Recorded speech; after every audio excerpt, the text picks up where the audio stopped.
Alrighty. So here's another thought. It's my last one about homosexuality and bisexuality and heterosexuality. So, what if the line? It takes a village to raise a family. What if that line was derived from originally poly relationships? Back when we actually had more or less communities instead of having separations through buildings, emotions, uh, eco economical, social status.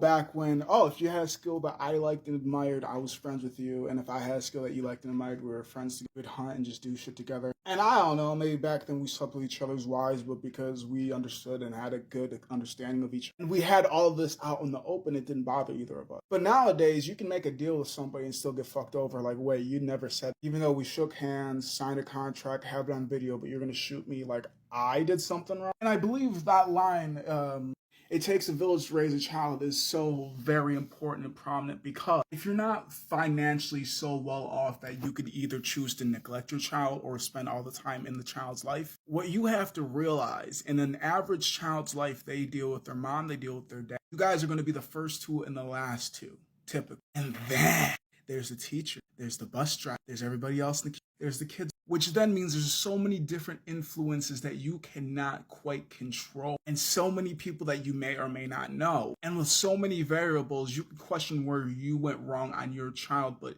who's to say you as a parent did anything wrong? What if it was the teacher? What if it was the bus? What if it was one of the many people in the community that did something to your child that you are unknowing of because your child was fearfully put into silence? If you were to tell mommy and dad, I will slit their throat with their sling and I'll come for you.